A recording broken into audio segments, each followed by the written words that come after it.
Hello students, welcome back to my another IELTS tutorial video. My name is Pawan Banchal and today we are taking MCQ category of reading module. बहुत सारे students को MCQs में problem होती है, they get confused between two or three options, how to solve it, what are the easiest way, आज हम वो सीखेंगे. So there is this passage in front of us, Lakeville College Employee Benefits. ठीक है, तो always मैं हमेशा कहता हूँ कि ऑलवेज जब भी आप पैसेज स्टार्ट करो, ऑलवेज पैसेज का रीडिंग हेडिंग पहले पढ़िए और उससे एक एजम्पशन करें कि क्या इन्फॉर्मेशन दी गई होगी पैसेज में, पैसेज किस बारे में है. इससे आपको एटलीस्ट पता चल रहा है कि लाइक लेकविल कॉलेज है और उसके एम्प्लॉयज के बेनिफिट्स की बात की गई होगी. Then we have to jump on the questions and we will underline the keywords as normal procedure what we follow while solving reading. MCQs total 6 MCQs है 15 to 20 and we have to solve it. बहुत ही easy है, एक साथ आप सारे पढ़ सकते हो. अदरवाइज आई ऑलवेज इनसे स्टूडेंट कि आप एक या दो क्वेश्चन पहले पढ़िए, ठीक है, और उसको ढूंढिए, उसके बाद ही दूसरे क्वेश्चंस को अंडरलाइन करिए कीवर्ड, बिकॉज एक साथ 6 क्वेश्चंस के कीवर्ड याद रखना इज बिट हार्ड. ज़्यादातर आप इतने सारे कीवर्ड्स और इतने सारे क्वेश्चंस आपको याद नहीं रह पाएंगे. कोई भी आंसर ढूंढना है तो आपको पता होना चाहिए आपको क्या ढूंढना है. तो क्या ढूंढना है वो ही अगर आप याद नहीं रख रहे हो, याद नहीं रख पाओगे तो आपको आंसर कैसे इजीली मिलेगा. दैट्स व्हाई आज स्टूडेंट कि आप एक या दो ही क्वेश्चन पढ़े, बिकॉज आंसर मिलने की सीक्वेंस वाइज ही होती है. लाइक 15, 16, 17, 18, 19, 20 वो सफल आंसर आपको नहीं मिलेंगे पैसेज में. 95% आपको सीक्वेंस में ही आंसर मिलेंगे, ठीक है. तो यूज दैट. तो वी विल रीड. आज हम सिर्फ दो करके ही आगे बढ़ेंगे. इस तरह से हम सॉल्व करेंगे. तो we will read first two questions. First is how much annual vacation time are employees allowed. तो कितना एनुअल वैकेशन टाइम उनको अलाउड है एम्प्लॉयज को, ठीक है. क्वेश्चन पढ़ेंगे नो मोर देन 2 वीक्स. तो 2 वीक्स से ज़्यादा नहीं, एग्जैक्टली 2 वीक्स, 2 वीक्स एग्जैक्टली, और एटलीस्ट 2 वीक्स, एटलीस्ट 2 वीक तो उनको मिलेंगे ही, ठीक है. Who is qualified for health insurance benefit. तो कौन क्वालिफाइड है हेल्थ इंश्योरेंस बेनिफिट्स का. तो फुल टाइम एम्प्लॉयज है वो, या all employees and their spouse and their children, यानी पूरी फैमिली आ गई, और all employees but not their family, ठीक है. चलो विल स्टार्ट रीडिंग. पूरा नहीं पढ़ना है, will use skimming and scanning method. पहले हम स्कैन करेंगे, अगर कोई कीवर्ड हमें मिल रहा है then only will read the whole sentence. तो हमारा फर्स्ट क्वेश्चन था एनुअल वैकेशन का टाइम एम्प्लॉयज को कितना अलाउड हो रहा है. तो एम्प्लॉय सेंटर, ओके, तो फर्स्ट लाइन में ही है. तो employees are entitled to minimum 2 weeks paid vacation time annually. The actual days used to be used as vacation are subject to approval by the individual employer's supervisor. तो तरीका लिखा है minimum 2 week तो उनको मिलेंगे ही. ओके, तो how much annual time. तो no more than 2 weeks. ऐसा तो नहीं लिखा है कि 2 वीक से ज्यादा नहीं मिलेगा. Exactly 2 weeks, exact at least 2 weeks आएगा कि एटलीस्ट मिनिमम 2 वीक तो उनको मिलेगी, एटलीस्ट 2 वीक तो उन्हें मिलेंगे ही. ओके, सो हमारा आंसर रहेगा सी, राइट. तो ये हो गया हमारा answer. Okay, moving forward. Now we will read the 17th one. हमें एक मिल गया तो उसके बाद वाला हम पढ़ लेंगे, ठीक है. तो इस तरह से हम सीक्वेंस में आगे बढ़ेंगे. What must an employee's family remember to do in order to use the library. अगर employees की फैमिली को अगर लाइब्रेरी में जाना है तो उन्हें क्या करना होगा. Okay, to use the library. उनको आईडी कार्ड लाने होंगे, अगर उनको जॉब अप्लाई करना होगा ह्यूमन रिसोर्स में, ठीक है, अप्लाई फॉर जॉब, और उनको फीस पे करनी होगी, ठीक है. Okay, moving forward. Insurance, second question हमारा क्या था. इंश्योरेंस बेनिफिट क्या उनको मिलेगी, किस कौन इंश्योरेंस बेनिफिट का क्वालिफाइड एम्प्लॉय रहेगा, ठीक है. Okay, all employees are eligible for health health insurance plan offered by the college, see all employees है, ठीक है। तो ऑप्शन नंबर ए तो निकल ही गया, एलिमिनेट हो जाएगा, ऑल एम्प्लॉयज यानी बी या सी में से ही कोई आंसर होगा, ठीक है। हम आगे बढ़ेंगे। Information various plans available, human resource benefit extended members of family, okay. Immediate family मिलेगा, इमीडिएट फैमिली मतलब उनका वाइफ और वाइफ या उनके हस्बैंड या फिर उनके चिल्ड्रन, वो हो गए उनकी इमीडिएट फैमिली, ठीक है। तो उनके इमीडिएट फैमिली को भी एम्प्लॉयज नहीं सॉरी इंश्योरेंस की बेनिफिट्स मिलेंगे। Part time employees may apply for benefits but will pay higher percentage of premium, वो भी अप्लाई कर सकते हैं बेनिफिट, बट उनको प्रीमियम थोड़ा बिट हायर होगा, पर हाँ बेनिफिट तो मिलेगा।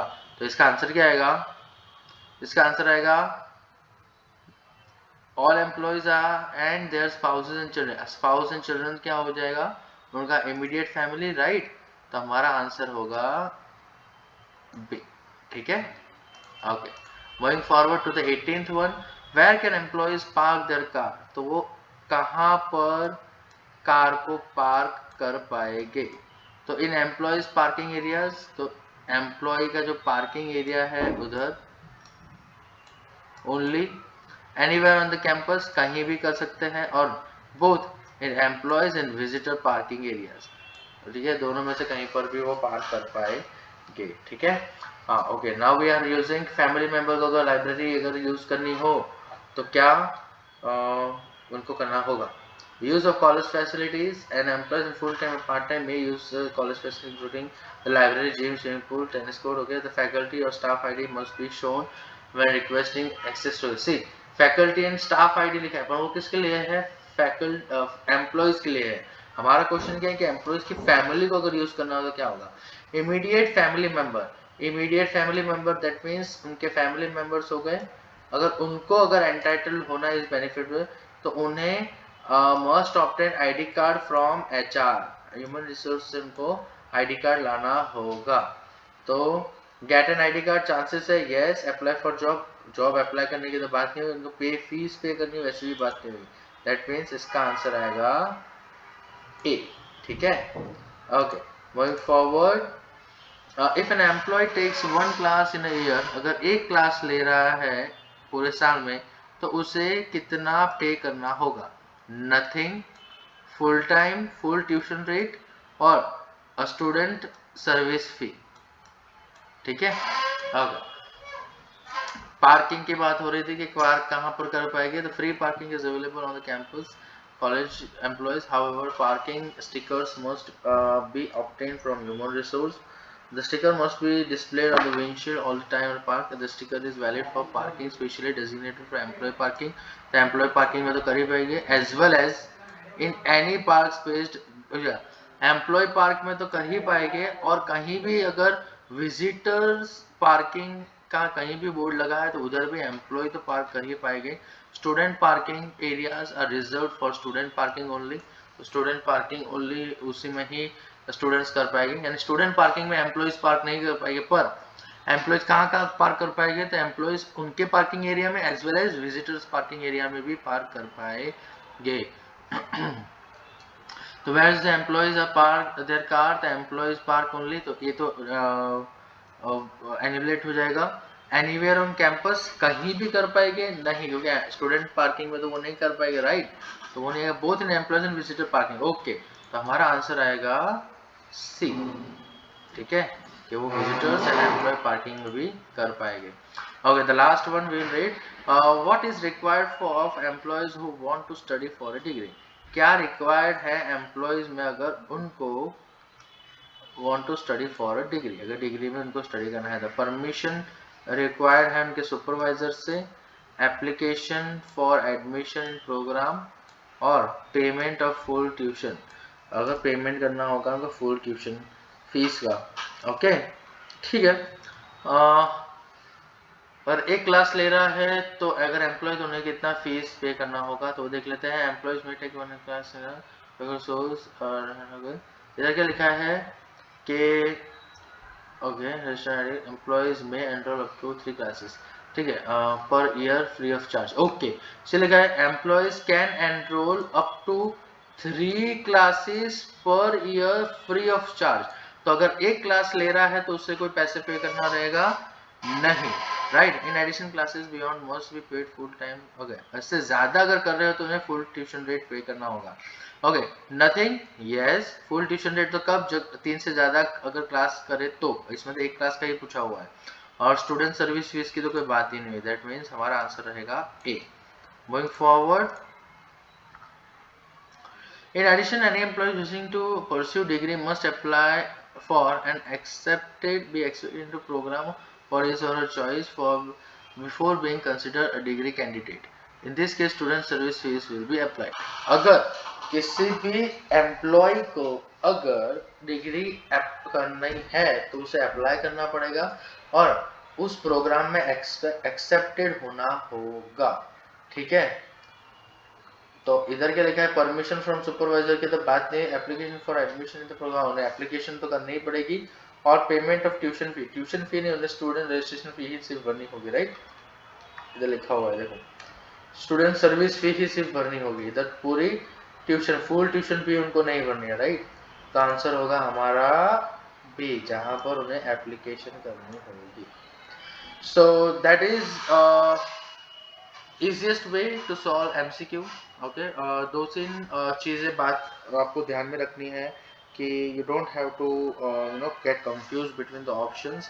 तो अपने दिमाग को स्ट्रेट फॉरवर्ड रखिए, क्लीन रखिए, काम रखिए, पीसफुल रखिए, ठीक है। एक एक क्वेश्चन पढ़िए, कीवर्ड अंडरलाइन करिए, उसको ढूंढिए, उसके बाद दूसरा क्वेश्चन पढ़िए, कीवर्ड अंडरलाइन करिए, फिर उसको ढूंढिए, और इसी तरह से आप धीरे धीरे साइमल्टेनियसली सारे आंसर आपको मिल जाएंगे। So that's the easiest way to solve MCQs in reading section. For more such tricks and tips videos, okay, to solve reading, listening, writing or speaking, okay, to ace your desired IELTS score, you should follow oopstudy.com, follow us on subscribe our YouTube channel, follow us on our social media handle like Instagram and Facebook, link is given below. Also don't forget to press bell icon to get regular updates. Till the next lecture, bye bye.